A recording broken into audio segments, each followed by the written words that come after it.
Gordon Cooper was born in Shawnee, Oklahoma. Bet you didn't know that. Attended the University of Hawaii, graduated USAF Institute of Technology with BS in Aeronautical Engineering. He has 11 years of graduate-level training in space technology, space mechanics, lunar geology, spacecraft design, and flight testing with NASA. Also a graduate of USAF Jet Pilot School, USAF Experimental Test Pilot School, USAF Jet Engine Rebuilding School, United States Navy Underwater Demolition Team, and USN Helicopter School. That's a lot of school. Served as Experimental Flight Test Project Manager and Test Pilot at Edwards Air Force Base, 1956 through 1959. Selected as a Mercury astronaut in 1959, one of 4 surviving space pioneers from the days when there was indeed a pretty good possibility of cataclysmic booster failure or even being stranded in space. Today, Gordon Cooper lives in Ventura, California. He's president of Galaxy Group, Inc., a highly experienced engineering design group and engaged generally in modification of existing aircraft and design and manufacture of new aircraft on the drawing board based partly on his own experience with UFOs, is a design for Fantex 2000, a vertical lift craft with saucer-shaped wings attached to a fuselage. Gordon thinks the saucer shape is the way we should have been going with aircraft design for a long time, and plans to build this vehicle complete with 4 vertical lift fans. He flew the last Mercury mission in 1963, 22 times around the Earth, 32 hours, still, by the way, the U.S. record for longest solo space flight. On this flight, at one point, you may recall, if you're old enough, he lost all electronics and then, therefore, was the first man to manually control re-entry from space. Here is Gordon Cooper. Gordon, welcome to the program. Thank you, Art. Good to be here. Our phone connection is not the greatest in the world, Gordon, so you're probably going to have to try and scream at me if you can. Okay. That's better. Gordon, you are now in your 70s, aren't you? Yes, I am. I'm 72. 72. Did you think, as you think back on it, you were a test pilot. I mean, a lot of test pilots died testing airplanes. Did you ever figure to make it to your 70s? Well, of course, I'd always hoped to, right.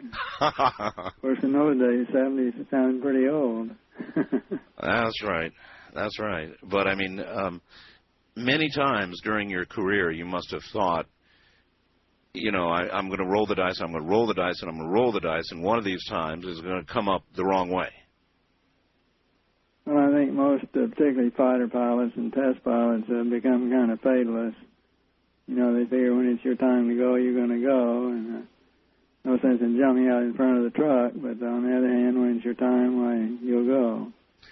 Then the next question might be, why be a test pilot? In other words, my passion is radio, Gordon. God, I'm consumed by it. I have been all my life, and I would presume your answer would be pretty much the same way. Consumed by aircraft and flying. Is that it? Well, that's right. And when you really look at it, the fatality rate among test pilots and certainly among space flyers has been pretty good. We have worse fatalities out on the highways. Actually, that's quite true, isn't it?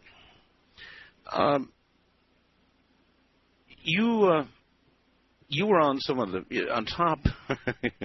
As a matter of fact, in the Right Stuff, I think toward the end, right at the end of the Right Stuff, it showed you on top of the booster. This booster, booster. And running through your mind at a moment like that. I mean, what does run through your mind at a moment like that? You're sitting on a virtual bomb if it decides to go that way. Well, you just hope that all those people that built all those little parts and tested them out so carefully did a good job on them. Oh. I forget, I think it might have been in some recent space movie I saw just before launch, one of the astronauts commented that, do you realize how many moving parts this thing has? And they were all built by the lowest bidder. That's true. I guess that's probably true, too. And at other times, Gordon, you, I know, saw some of our rockets blow up. And I guess when you stand there and you're fairly close and you see one blow up, that has to be imprinted very heavily on your mind. When you're, oh, yes. It is, yeah. That's what I thought. You just hope the one you're riding doesn't blow up like that. A lot of most Americans wouldn't begin to understand why a person would be willing to roll the dice that way. What is so exciting? What is so magnetic to get somebody like yourself to do that? Well, it's a fascinating job, and it's a good job. And it's very self-satisfying to be able to do a good job in very, high technology job. You flew a lot of experimental jets as well. Was that? Did you ever get close to trouble in any of those? Oh yes, on occasion.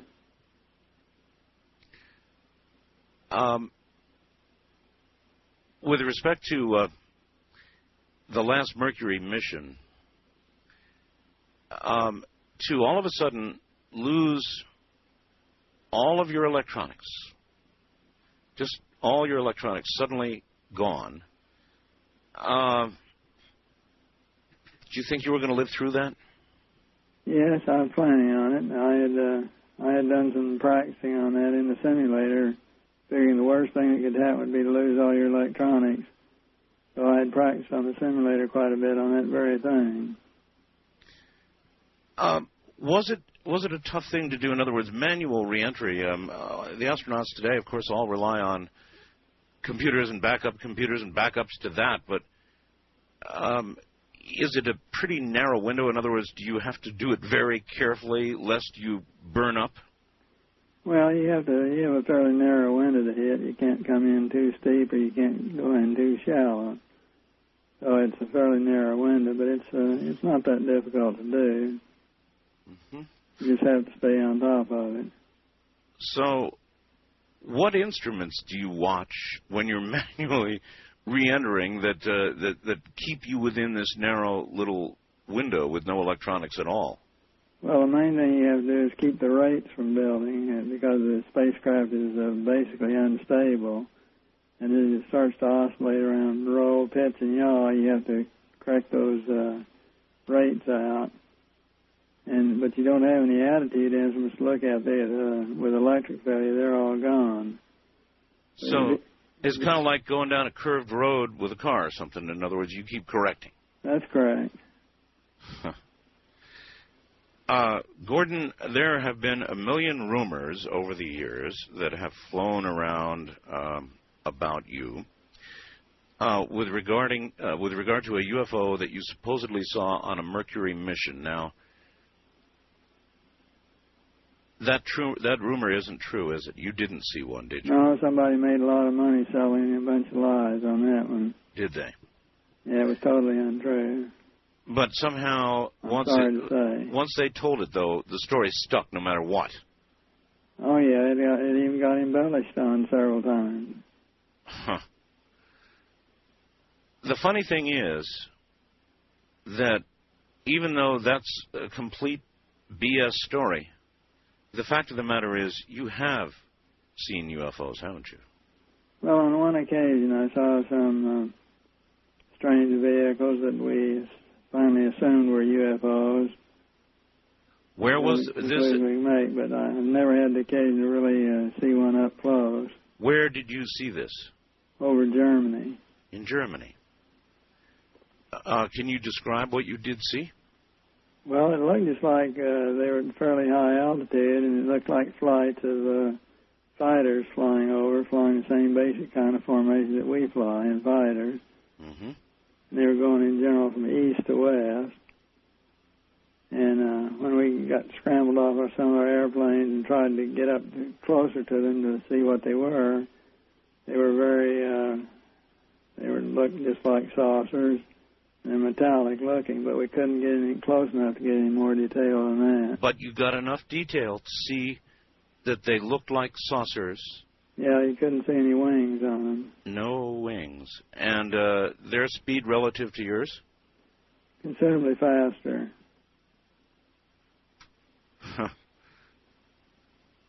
Did you report that?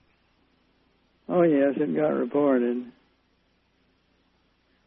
How did they handle the report? Oh, I don't know. I was just a lowly first lieutenant at that time, so I don't know how the report was handled. How did you handle it? In other words, you saw something that obviously was not one of ours. Well, it was not one of ours, but of course, it was during the height of the Cold War with Russia at that point in time, and we really had no way of knowing what Russia might have designed and might be building. So we really couldn't rule out that it might be some kind of new Russian aircraft. One of theirs. Right. Well, looking back on it now, I don't think they had anything like that, or at least history presently doesn't tell us they did, so I guess it wasn't one of theirs, and I guess it must make you wonder a lot today. Yeah, but looking back now, I suspect it was some kind of extraterrestrial vehicle.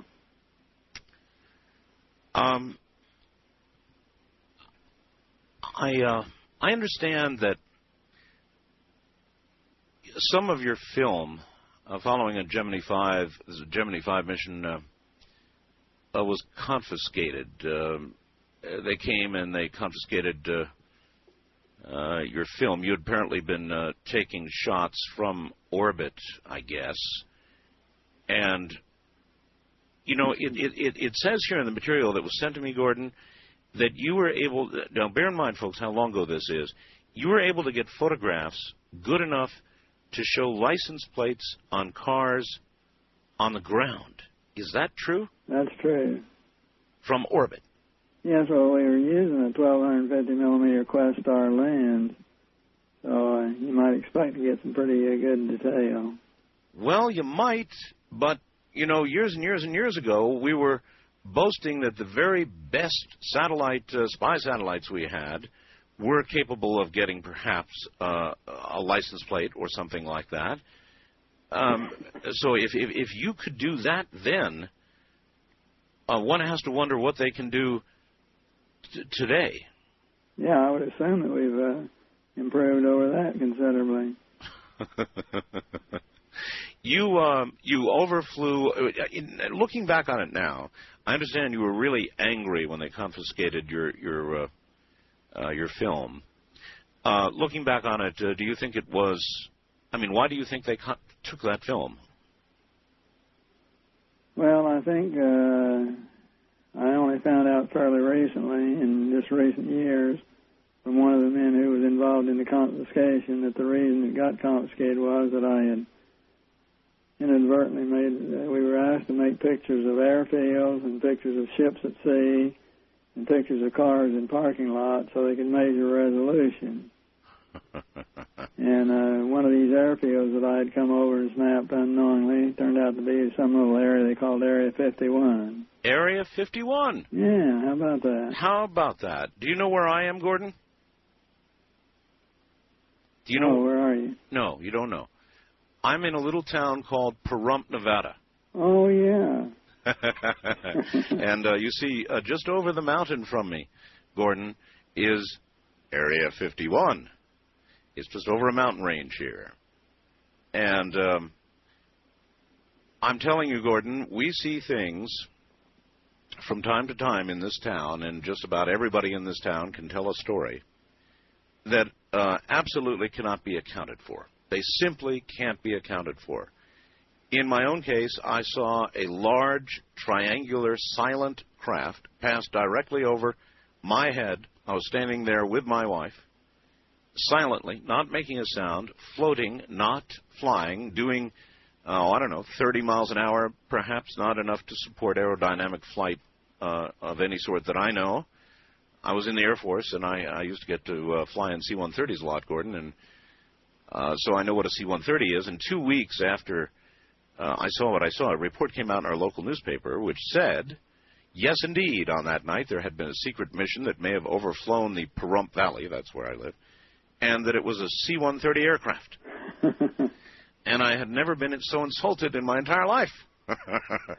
So we see these things, and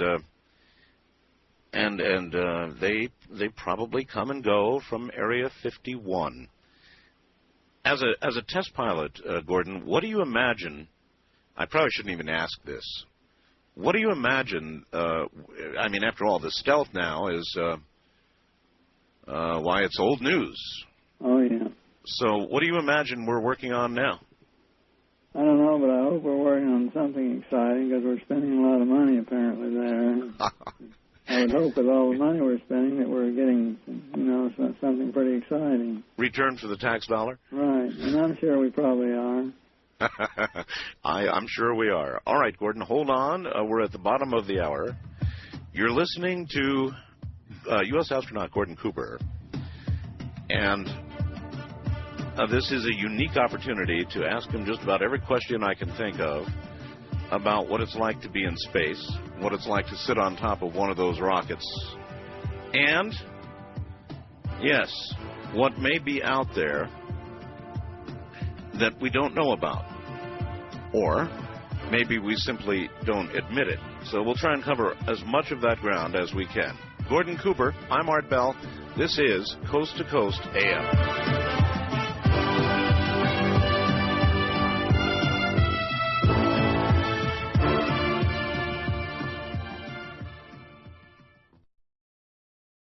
All right, once again, Gordon Cooper, and the name of the book is Leap of Faith.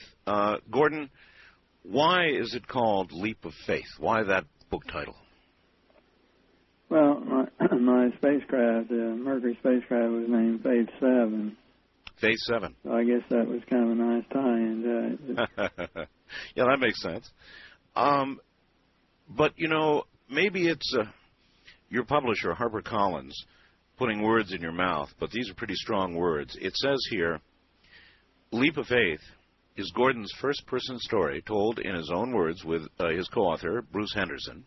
Though it is part memoir and part adventure, its underpinning from beginning to end is his strong and unshakable belief in extraterrestrial intelligence. That's an incredible statement. Is that true?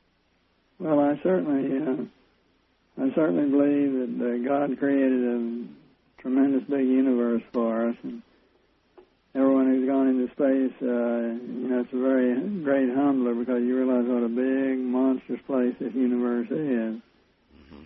And when you think about possibly 400 other planets that we know of right now that could have atmosphere similar to ours, it makes you wonder if we aren't being kind of vain if we think that God populated only this one planet.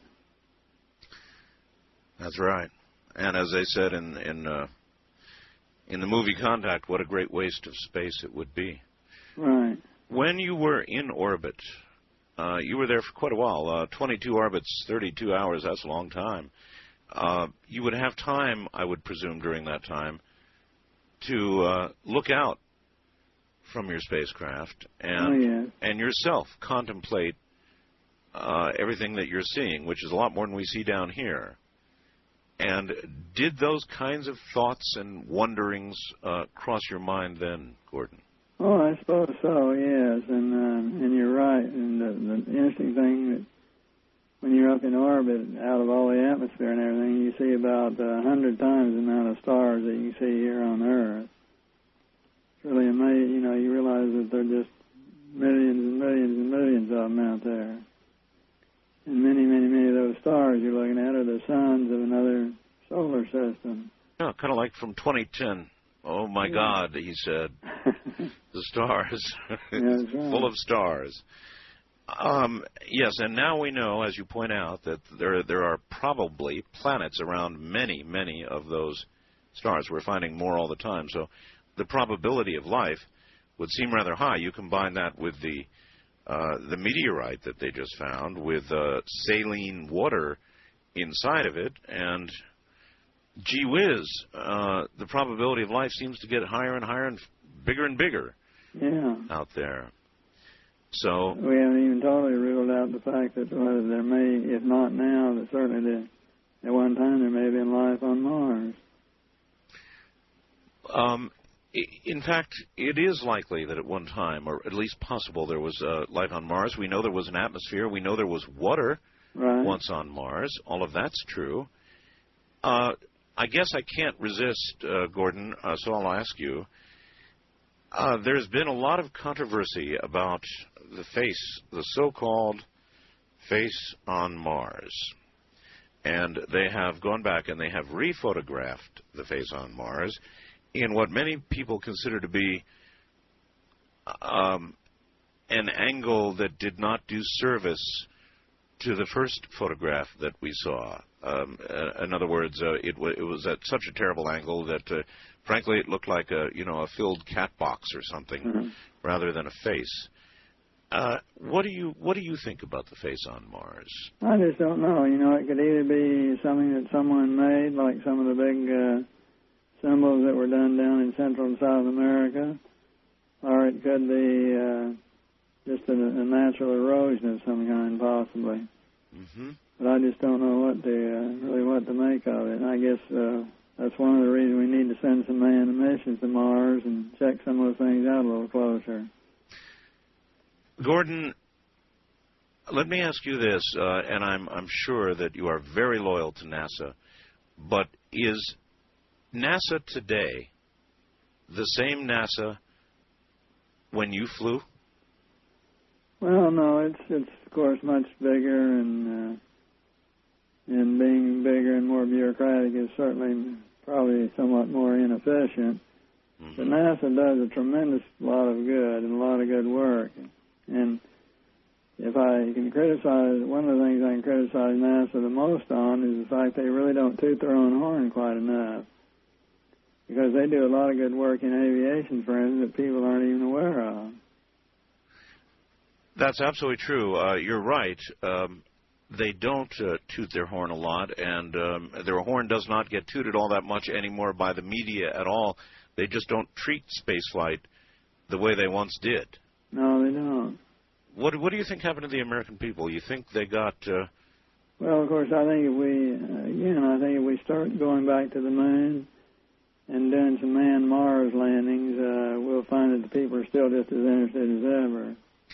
Gordon, it's been 30 years plus since we went to the moon. That's a long, long time. I remember it, of course. I'm old enough. I'm 54, and so I remember it as a child. And we haven't gone back. That's unbelievable, isn't it? Yes, it is unbelievable. Why?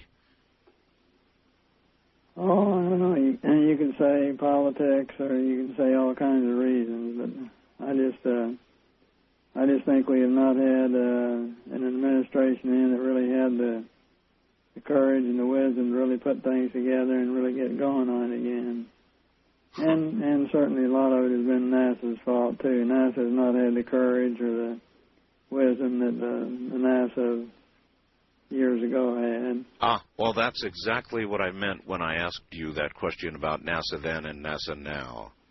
NASA then was much more of an adventuresome organization, much more of a risk-taker. And I guess it's not surprising, is it, Gordon, that as an organization gets larger, it takes fewer risks and... Well, they get beat up pretty bad by the politicians, too. Congress beats the heck out of NASA all the time, and I'm sure they get kind of beat down, from time to time. NASA, when they are asked about the possibility of extraterrestrial life, or even more directly to the point, the possibility that there are things in our skies that cannot be explained, NASA does get a bit defensive on the issue. Gordon, they don't like talking about that sort of thing. We had a great big investigation in this country called Project Blue Book. as you well know, that ended with a statement that whatever these are, and they certainly could not explain everything they investigated, they are not a threat to national security. Can you buy that statement? No. Of course, Blue Book was done by the Air Force, not by NASA. That's right. Mm-hmm. And Blue Book was, in my opinion, was strictly a cover-up to, just whitewash the whole thing, and hopefully the whole thing would go away. Blue Book was strictly a cover-up and a whitewash. In my opinion, that's what it was, right. Okay. Gordon, in your opinion, should there be a modern-day version of Project Blue Book, or whatever it is they would like to call it today, that would investigate what is in our skies? Is there sufficient evidence to warrant reopening all of this legitimately this time? Well, I suppose if you could have a centralized, I had recommended several years ago that we use the United Nations, as a repository for all the information and all the investigative teams' data to come into one central location that was sort of a neutral ground. I don't know where it's, I don't really care where it's done, but you do need somewhere where to kind of correlate all these sightings and all the data that's brought in to see whether it's good, bad, or indifferent.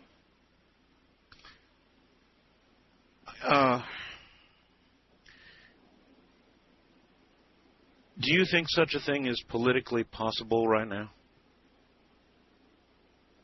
I don't know. Very likely it is. It may just be. Some recent surveys of the American people, Gordon, have been very revealing, and a majority of the American people now believe that these things do fly in our skies. They believe they are real. And if you have that kind of consensus, you would think that would give some of the politicians enough backbone to call for such an investigation. Yeah, you would think so. It certainly would have a good chance of getting a very favorable reception from the public. You had an experience which I have heard about over the years, Gordon, at Edwards Air Force Base. Something about a couple of cameramen. Can you tell me about that, with a close encounter with something or another? Well, my experience was really secondhand, but I had a crew who was working for me who was photographing a landing at Scania site, a new one they were installing on the edge of the dry lake bed. And this saucer flew in over them and landed. A saucer? Down from the landing gear and landed about 50 yards from them. And they proceeded on to go over closer to it to get pictures, and it lifted up, put the gear back up, and took off. Did they get pictures of it? They got pictures. They did. And then I had to go dig through all the regs and find out who to call in Washington to report this as per regulations. Wait a minute. You made the call to Washington? Right. While they were developing the film. And what kind of call was that? Well, as per Air Force reg number, I can't remember the numbers of them now, but if an unusual sighting is made of any kind of unidentified flying object, you will call this particular number and report. Oh, really? No kidding. I had, first of all, I'd never even heard that there was a special number for a UFO, unidentified flying object, whatever you want to call it. But there is such a number, was such a number, and you called it. And I called it. And you said, guess what? We've got photographs of a strange little vehicle that doesn't seem to have any wings on it. Strange vehicle that doesn't seem to have wings that landed at Edwards Air Force Base. Right. I see. And what did the person on the other end say? Just a minute and I'll get Colonel so-and-so. And then before long I was talking to some general. A general? Uh-huh. And then he proceeded to tell me, do not run prints of those films, of the negatives, just put them in a pouch, and we're making arrangements to have them flown to Washington immediately. He told you, don't make prints, fly them to Washington right away. Right. And I assume that is precisely what you did. We put them in a pouch, and some guy came around to the office and picked them up in a pouch, and that's the last I saw him. And how long was it before some general called you back to explain exactly what it was that was in the photographs? Well, that was 40 years ago, and I'm still waiting. The phone hasn't rung yet. Phone hasn't rung yet. Gordon, Generals don't generally call captains back and explain things, though, frequently. So. But I mean, as you pointed out, it's been all those years, and you rose in the ranks, and you did a lot of things that would got you a lot of public exposure, and you might imagine that the general might have called you back some years later, but no, huh? Well, who knows? Maybe he retired right after that or something. Oh, he retired. No, I say maybe he did.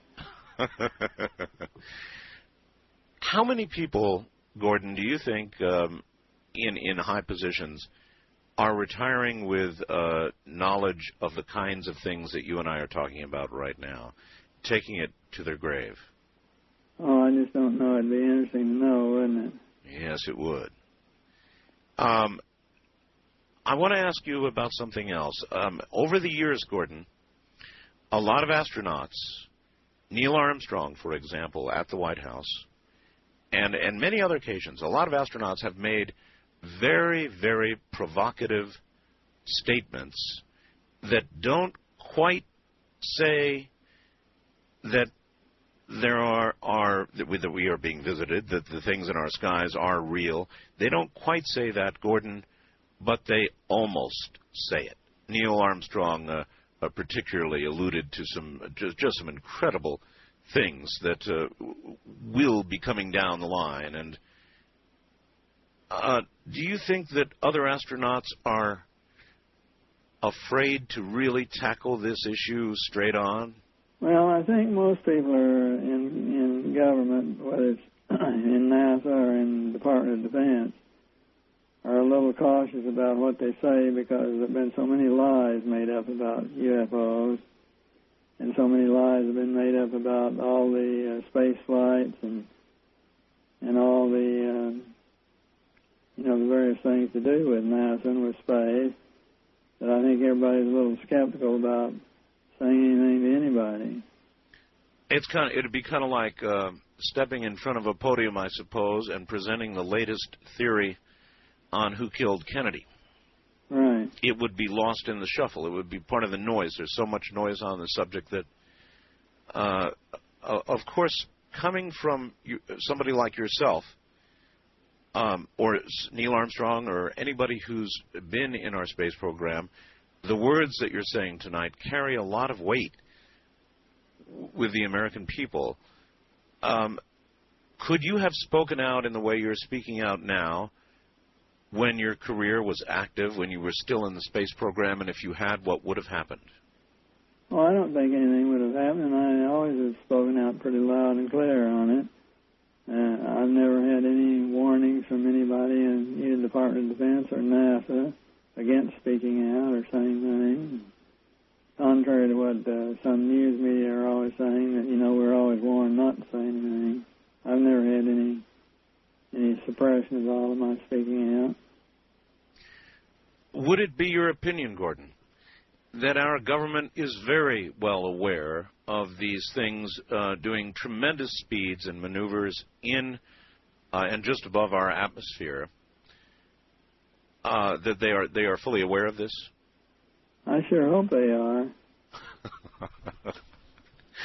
But is there any way with the technology that you know and I know they have, that they could not be aware of it? No, I think there's just too many solid citizen people who have seen things to totally disregard it.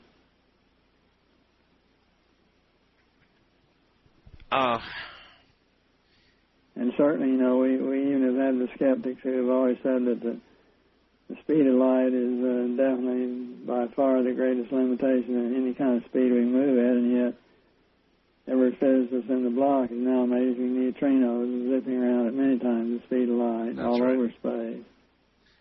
That's right. And so you don't imagine that a violation of Einstein's theory about not being able to exceed the speed of light, you rather imagine that sometime in our distant future or somebody else's present, it's already been achieved? Well, even Einstein was modifying all his formulas when he was using time, when he went back and started using time as a variable rather than a constant. And so before he died, he was opening up his theories to greater and greater speed. That's right, he was. All right, Gordon, hold on. We're at the top of the hour. You okay to go ahead? Sure. Good. Excellent. Stay right where you are. We are honored this night to be speaking with Gordon Cooper, U.S. astronaut Gordon Cooper. And when we get back, we'll come back for a moment to the incident at Edwards Air Force Base. Send the negatives. Send them now. Don't make any prints. I'm Art Bell, and this is Coast to Coast AM.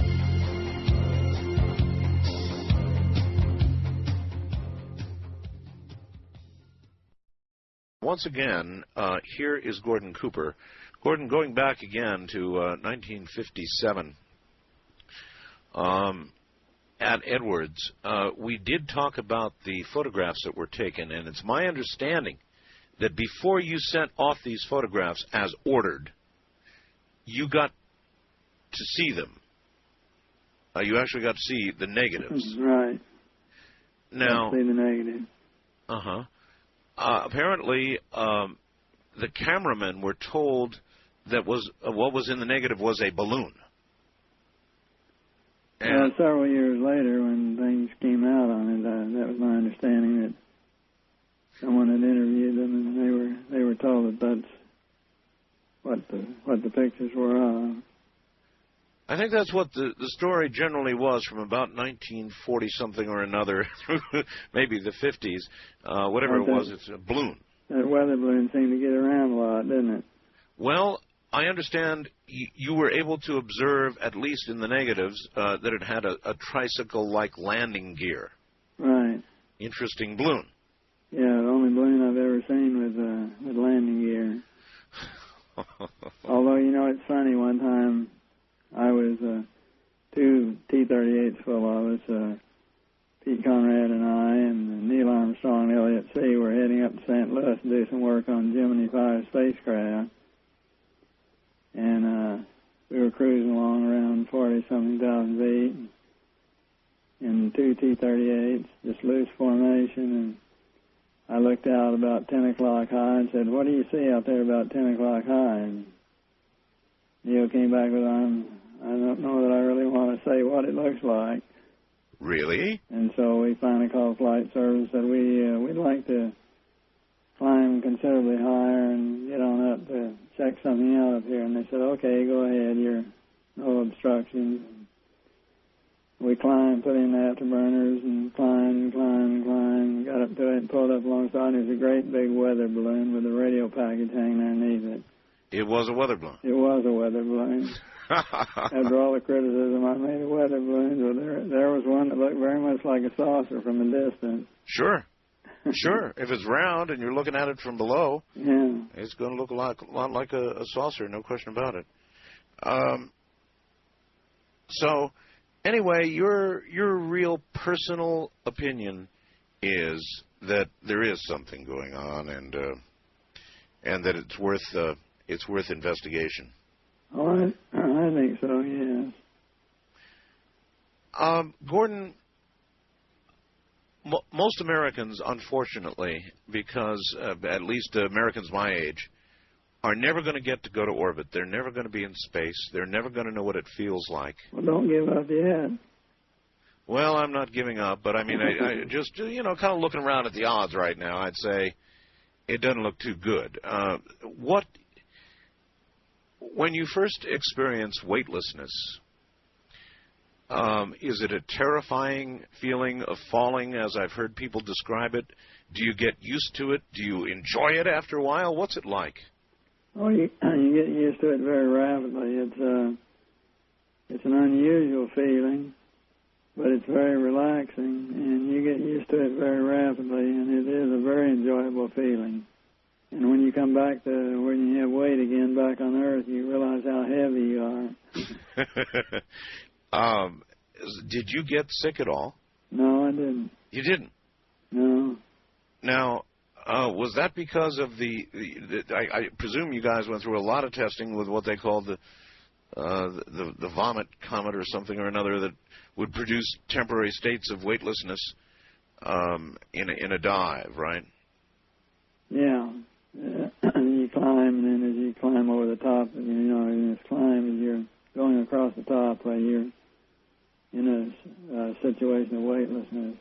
Well, a lot of people are wondering, one of the mandates, Gordon, that NASA has is to begin to privatize space.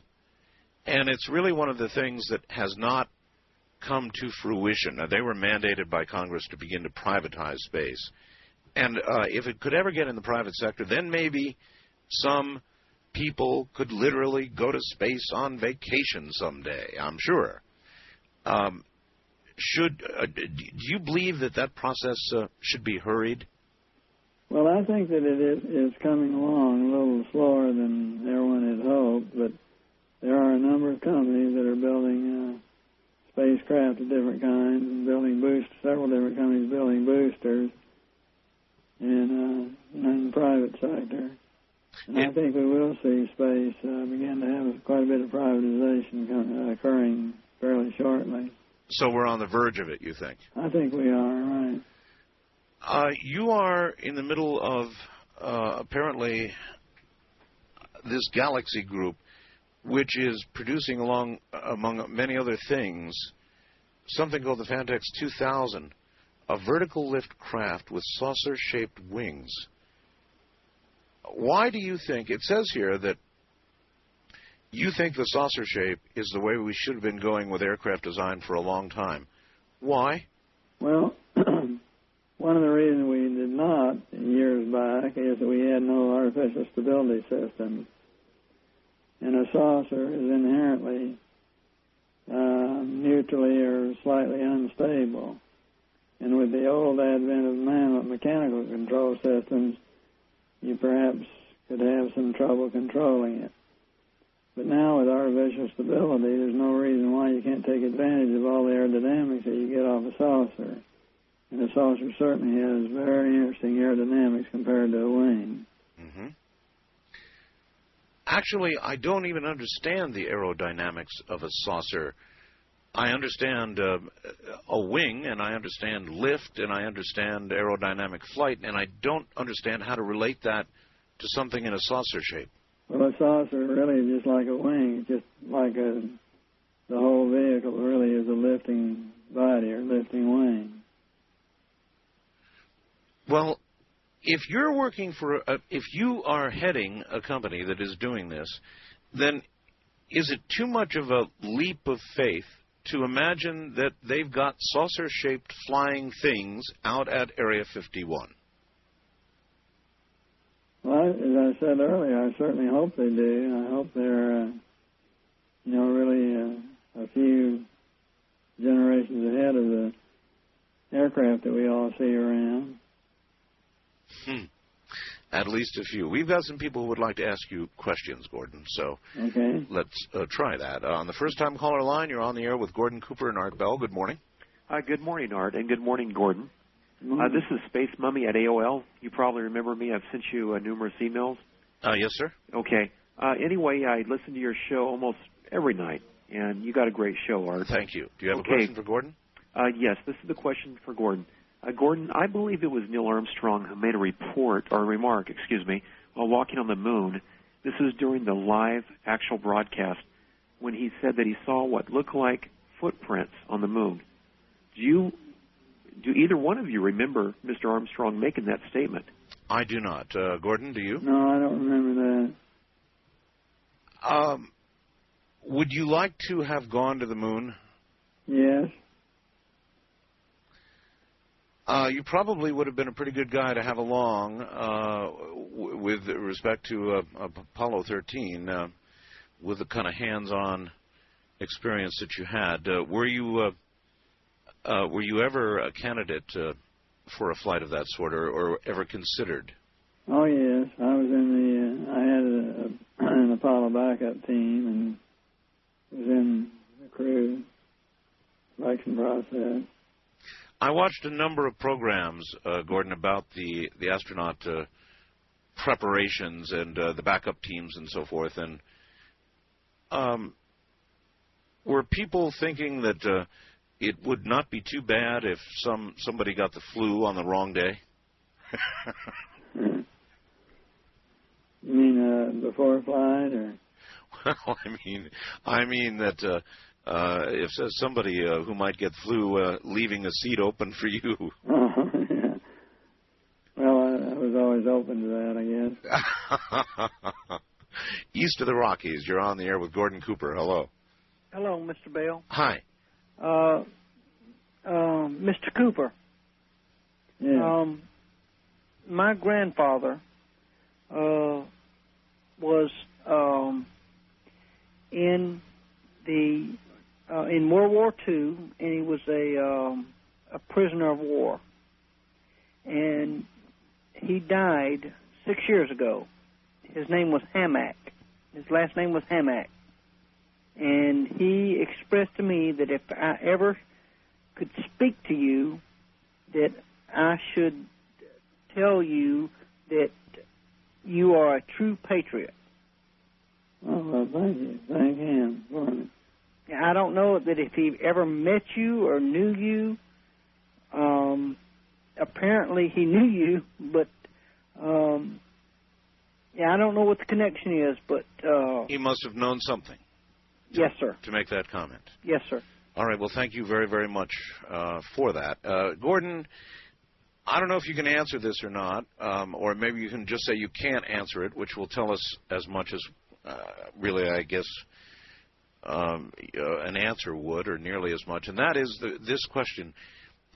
Are there many things that occurred to you during the time you were in the space program, or during all the years that you were connected to NASA and experimental aircraft? Are there many things that even today you can't talk about? No. No, there aren't. Not really? No. Nothing out there. Nearly anything at this point would be declassified and you could talk about it. That's correct. You've heard reports that on some Apollo missions there were inexplicable things that were seen. Have you not? I've seen reports in magazines that I've not seen that on the official NASA documentation. Mm-hmm. There have been, Gordon, some recent very, very interesting pieces of footage that have come from shuttle flights. STS-48 was one. I've seen that. You saw that, did you? The explanation given for what we saw in STS-48 was ice crystals. Did that seem to wash with you just fine? No, not really ice crystals, but my choice on it would have been meteors. Meteors. Because I saw thousands of meteors and meteorites on Gemini 5, for instance, in August during the high meteor shower time, and those certainly looked like meteors to me. Okay. Although they had, there was one of them that had kind of one peculiar little movement to it. It certainly did, didn't it? I've watched that again and again and again, and it seemed as though one was reacting to the other. Was that your impression? Yeah, a bit that way, right. Maybe a coincidence, maybe not. Well, just... Then there was another more recent shuttle flight, and I'm not sure if it was 50. I think it was 50, Gordon, in which the outboard camera on the shuttle appeared to come down and focus on a specific piece of land. Whoever was controlling the camera from the ground focused on a specific piece of land and zoomed in and waited. And without question, there was something that appeared to come up from the ground at an incredible speed, perhaps some sort of experiment, perhaps something leaving the atmosphere at a tremendous speed. I really have no idea. Maybe some sort of laser or plasma weapon, or who knows. Have you seen that footage? No, I haven't seen that. I would love your view of it. When you were in orbit, spending all that time in orbit, did you spend more time looking outward toward the stars or back toward Earth? Well, I'd say about an equal amount of time, probably. About an equal amount of time.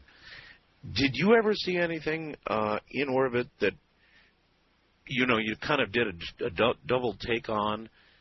Because so much of the film that we get back from these STS missions is kind of strange stuff. I mean, it's kind of hard to explain, and you were there, you were in orbit, so...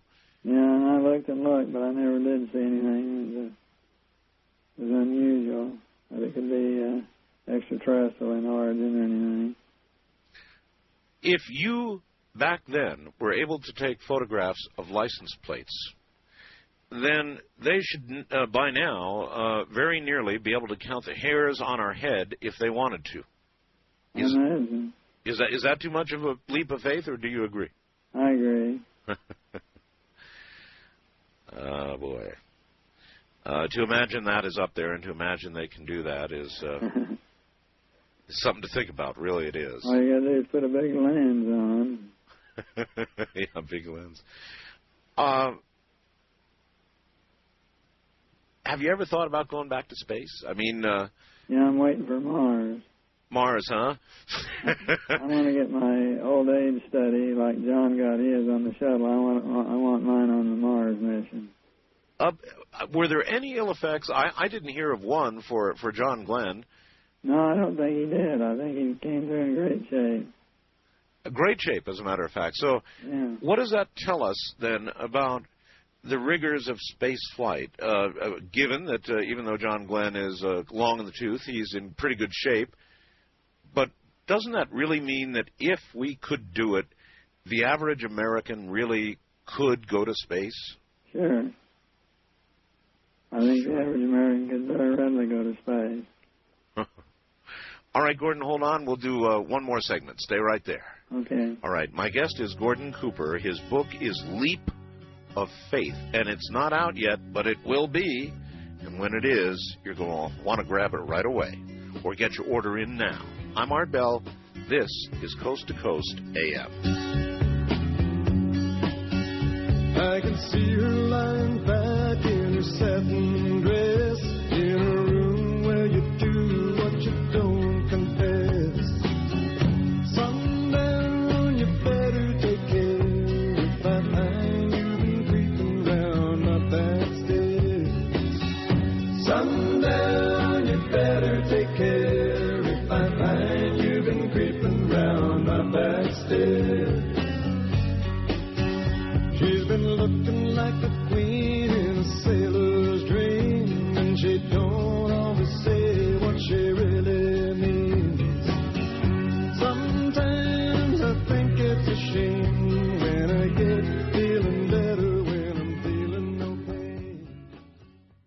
All right, back now to Gordon Cooper. Gordon, let me tell you this. I was wrong. It wasn't STS-50. It was STS-80.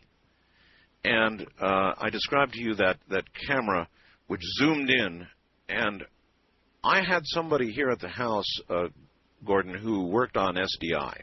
Mm-hmm.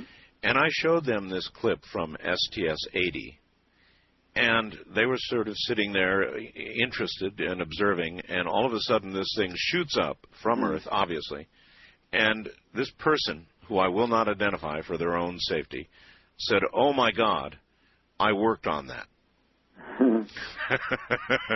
So I guess since you didn't see it, I would ask you, Would you like to see it? Sure. And perhaps render an opinion for us. Okay. It's one of the most spectacular things I've ever seen, and I sure would like to get your opinion. So I'll see to it that you see it. How's that? So Star Wars is not dead, huh? One more wild question, and that is, obviously, I mean, I think all Americans know that the astronauts had an awful lot of camaraderie. You guys were very close, very competitive, but very close. And there must have been a lot of times when you got to sit in a bar somewhere, knocking back a few with some of the other guys. Were you ever told anything by any of the other astronauts about anything that was seen on the moon or elsewhere that they didn't really particularly want to talk about in public? No, I never have, and I certainly would have been, had they seen anything of that kind. I interviewed Edgar Mitchell, who got to walk on the moon, and he made some comments that to this day I wonder about, Gordon, and they were, he said, it's kind of strange, but when I try to think back and remember my emotions and my feelings as I was walking on the moon, I can't. And that always puzzled me.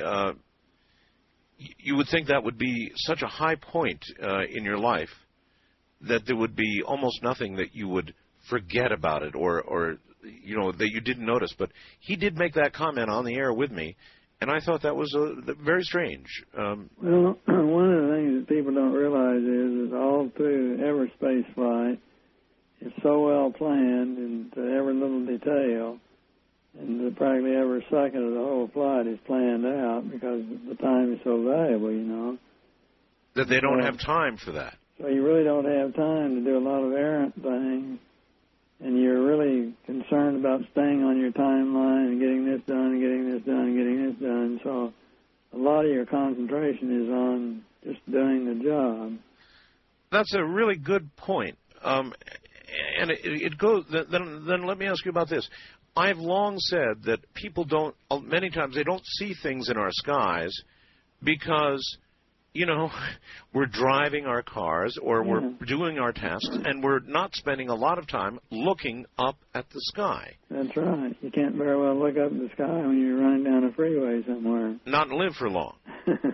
So, was it kind of the same way with you? In other words, you did get to look out the window, but they kept you pretty busy too, didn't they? Oh, yeah. Absolutely. Every space flight was very busy. All right, here we go. First-time caller line, you're on the air with Gordon Cooper. Hello. Good morning, Art. Good morning, sir. Where are you? I'm a truck driver. Right now I'm in Syracuse, New York. All right. Mr. Cooper, Gordo, if I may, kudos. Thumbs up, double thumbs up. I'm a former crew chief in the Air Force. Oh, ground very crew. good. I was a tanker crew chief and an A-10 crew chief. I was interested, my main question to you, sir, was during the early parts of the space project, since we really didn't know what was out in space, near Earth orbit objects, what was the concern on them? That's really a good question. Actually, I'll expand it, but was there a lot of concern about near-Earth objects, things that might be orbiting our planet that you might run into accidentally? Yeah, but actually, even in fairly early days, we had a pretty good handle on where all these pieces of space junk or spare parts and everything were. We knew where most of them were. You just hoped that you didn't run into some that you didn't know were there. I've got in front of me a picture of the space junk that is around our planet right now, and it's astounding. I mean, it's absolutely astounding, particularly in low Earth orbit. It looks like a complete junkyard. Yeah. Is that dangerous? Well, no, not too bad. It's most of it's all going somewhat generally the same way, and Of course, you're losing a lot of it, too, every year. You know, you burn up a lot of it every few months. In the lower orbits, the orbit decays, and you're slowly re-entering and burning it. Gordon, since we're talking about stuff burning up in the atmosphere, you didn't happen to hear the first hour of my program tonight, did you? No, I didn't. You didn't. I had a member of the clergy on, Gordon, down in Florida, who actually, I can only reveal so much about what he does, but he has some connections at the Air Force Base there, and there was something that came into our atmosphere over Florida, over Tampa, the Tampa area, moving west, that zigged and zagged in ways that anything that you would imagine would be entering the atmosphere could not possibly do. Not possibly do. And he claims that four, I think, F-16s were scrambled in the direction this object had come from, and that 3 of the F-16s lost all control, all power, for a very short period, but all at once. Is there any way that you could calculate the odds of that occurring? Well, if you had a large electromagnetic anomaly of some type, the F-16 is a digital flight control airplane, and I can remember an instance several years ago where an F-16 flew by a very large radio transmitting tower and lost all controls for a short period of several seconds. Really? The authorities suggested that what came down was a Russian rocket booster. Would a rocket booster burning up in the atmosphere, in your opinion, produce that kind of strong magnetic pulse? Oh, it's hard to say. I guess it's always possible. Doesn't sound too likely, but it certainly is somewhat of a possibility, I suppose. Didn't sound too likely to me either. All right. Wildcard line, you're on the air with Gordon Cooper. Good morning. Good morning, gentlemen. Where are I'm you? from Houston. This is Karen. Hey, Art. Hi, Karen. Mr. Cooper. Yes. You're familiar with Story Musgrave, is that right? Oh, yes. Uh-huh. Well, Art, I believe on one of your programs, someone had called in and said that at a convention that was held in Hawaii not too long ago. Yes. Towards the first of the year, or sometime around then, and Story had given a presentation, and he closed his presentation by pointing to like a depiction of the Greys, and he said, gentlemen, something to the effect that these guys are real. Actually, that's exactly right, Gordon. Story was in Hawaii. I have a very good friend, well, I should say very good friend, an acquaintance, who works at a television station in Honolulu, and he went and covered a talk that Story was giving. Mm-hmm. And at the very end of the talk, Story, in fact, uncovered some kind of a palette, I guess, that was up on the stage, and there was a picture of what's known to many in the UFO community as an alien gray. And stone-faced, he said, these guys are out there.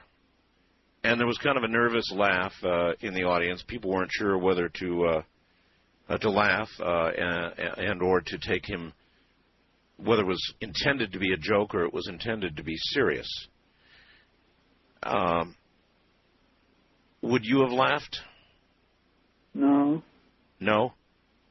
I think there have been a lot of very reliable people who've had contacts to refute the possibility that they're for real. Gee, Gordon, you seem to think like a lot of the rest of us do. And you say you've been this outspoken on this subject all your life? Very much so, right. Somehow, most people would have imagined that to be a career killer, but obviously yours didn't get killed. All right. East of the Rockies, you're on the air with Gordon Cooper. Good morning. Hello there. Yes? Yes, sir. You're on the air. Okay. My question is, when you did you see the vehicle that landed on the airstrip, or did you see pictures of it?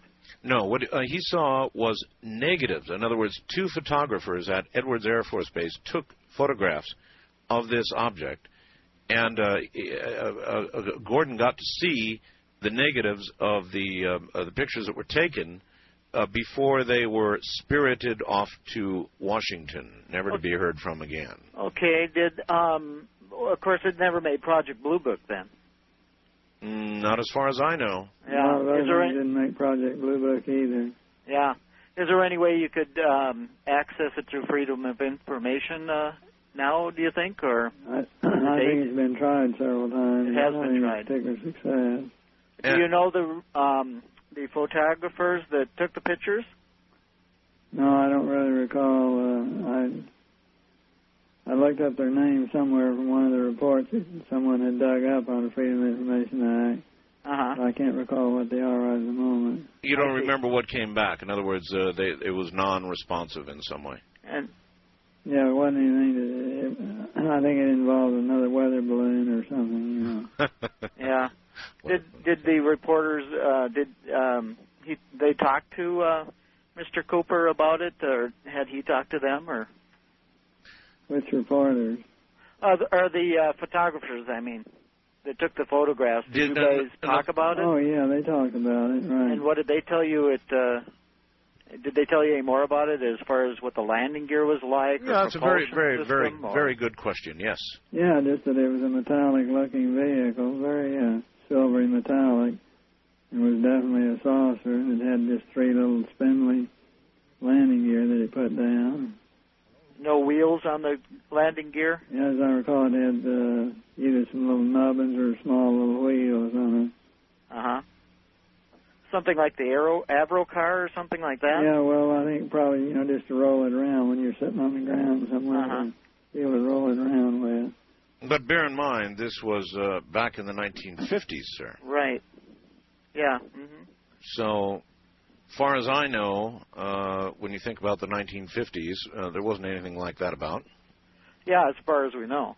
That's whether the military was working on that or not. It's like the Avro car and that type of thing. They did have different vehicles that they were trying to build. Yeah, they did. But did it look like, to them, it didn't seem like, or it did seem like something that was man-made or foreign? Well, it's hard to say, but, I've never seen anything like it before. You hadn't? No. Just, the little bit that I can see on the negative. All right, sir? Yes, that's very good. All right, take care. West of the Rockies, you're on the air with Gordon Cooper. Hello. Hi, Mr. Bell. This is Chris in Eugene, Oregon. Hi, Chris. Hi. This is a great honor, Gordo. I was wondering, now, did you imagine, this is kind of a two-part question, did you imagine that we would not be further along by the year 2000, this is 99 now, than we are? And what direction now do you think the space program should really concentrate on? Like planetary exploration, and in what sort? There's a lot of questions. First of all, let's start with this. It is a good question. When you were making your space flights, did you imagine that when thinking about the year 2000, that we'd be a lot further along, maybe by now, to Mars or beyond? Oh, I thought we'd be long beyond Mars by now. I think we have not progressed. It's pitiful how poorly we've progressed, really, compared to what we should have. Do you agree that we've stagnated? Yes. And I think where we need to concentrate is manned planetary exploration. We need to get back to the moon. We need to get to Mars. So, in other words, you don't buy into this cheaper, faster, unmanned, can-do-it argument? Well, I think that we ought to use the unmanned ones wherever possible because you gather as much information you can from them. But we proved on the lunar missions that a man has about 1,000,000 to 1 data response better than unmanned ones. So the unmanned ones are only as good as the programmer who programs and knows what to look for. And the unexpected things that you find, they don't know to look for. Well, that's right. And we had a little robot, I recall, recently on Mars, which was nice. However, one can only imagine how much more information a man could have given us. How, Mr. Cooper, what direction do you think that the space program should be going? What do you think the focus should be now? Well, I think we're proceeding in one good direction. That's the space station, because we're involving about 16 or 17 other nations in that. That'll make a good international program to give a good jumping off point. And we can use that space station to go on out into space. It is, however, getting pretty expensive. Yes, it is. Okay. First-time caller line, you're on there with Gordon Cooper. Hi. Hi. Where are you, sir? I'm Chris. I'm calling from Springfield, Illinois. Okay, Chris. I wanted to ask Mr. Cooper, when he first took off on his Mercury flight, was he surprised at how many G's he pulled? Was there any surprises or anything he hadn't anticipated, in his flight? Okay. No, because we had calculated how many we'd be pulling, and we'd done a lot of practicing on the centrifuge with a profile that was a very similar profile. And so the actual launch profile was very close to what we had worked out on the centrifuge. Gordon, what made you decide to write a book? Well, I'd been jotting down little notes and writing little anecdotes and stuffing them away in files. And I had the whole file cabinet full of stuff. I figured I needed to, get somebody to help me kind of get it organized in a little better fashion and write in maybe a little better form. The person who helped you with all this, was he surprised at some of the information that you gave him? Well, I guess he was. Because he sure did. I talked to him, and he sure did sound surprised to me. So I guess it's going to be a pretty good book. Yeah, I think. Well, listen, I've been a radio host for a lot of years, and I cannot tell you, Gordon, how much of an honor it has been to talk with you. And I hope that when your book comes out, let's see, that's going to be the spring of 2000. That's not very far away. So if I can, when it does come out, I'd love to have you on again. Well, thank you, Art. Would that be all right? Sure. All right. In the meantime, I'm going to hold up my end of the deal, and I am going to get you a copy of that footage of STS-80. Okay. If you'd be willing to render an opinion to us, all right? Okay. Gordon Cooper, thank you.